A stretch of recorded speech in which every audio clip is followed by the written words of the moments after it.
this video, I'm going to show you how to create a new record in Salesforce from a message in the email cloud. So we're logged into Salesforce as a test user. We're going to go into their Match My Email account by clicking the Web tab in the Salesforce navigation menu. This will load up their view of the cloud and the emails they have imported in. You'll quickly see over on the right in the Matches column we have some that are no match and some that are automatically matched. There's a group of 3 messages here where you can see they are to and from Gail McGlamory, and they are no match, meaning they are not in Salesforce, so we did not find an email address in the header that matched up. So what we're going to do is create a new contact for Gail. Now, as an aside, a quick way to scan this list is to go up to the filter icon, expand your header, and change the view by to just no match and click refresh. While this is a very short list of messages, after a period of 45 days, you will have a lot longer list of messages, and so that might make it easier to find what you're looking for. So for a message to or from Gail, we're going to hover over the no match and click the plus match button. That's going to bring up a small web form.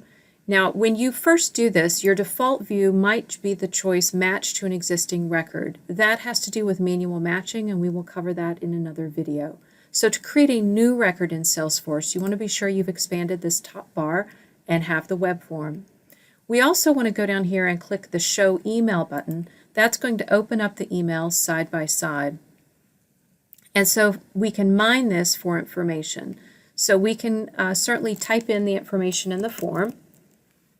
Another option would be you can double click on a piece of information in the message, do a copy, and then come over and do a paste.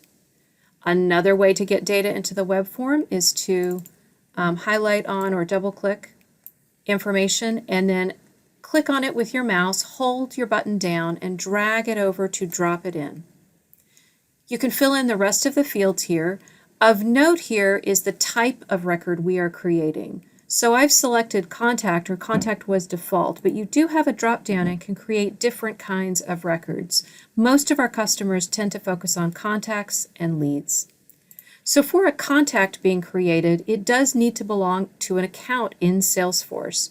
So what we would want to do is type in the account name, or you can copy paste it over, and you can see that our system is doing a lookup to find that account within Salesforce. So we might continue to fill in these fields with their values, and you'll see that we did not find in Salesforce that account existing. It's not found.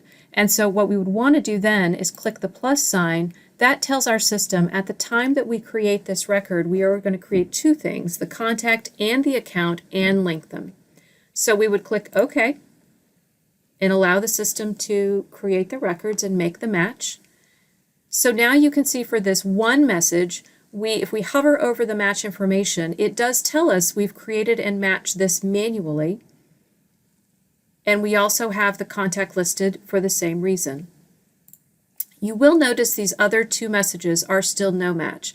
That's because when we initially hovered over the no match, it was only for this first message. That's actually okay. What will happen is these 2 messages will get reprocessed in automatically during the next processing cycle when that happens within the next 20 minutes. If you want to speed up that cycle, we can click the Import Now button and allow the system to run a full processing cycle.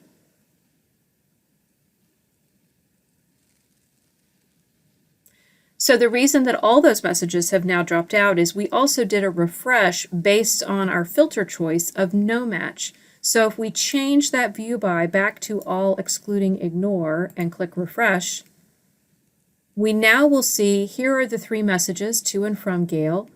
The first message is the one we created and matched manually, but you'll notice that the lower 2 do show the matches, and you can see the match reason is by email address to the contact, and for the account, it is based on a roll-up from the contact. And it also indicates the Salesforce user based on the email address in the header. And so to see how this looks in Salesforce, if we hover over the contact name and then click the contact's name again as a hyperlink, that will actually open a new window and jump us to that contact record.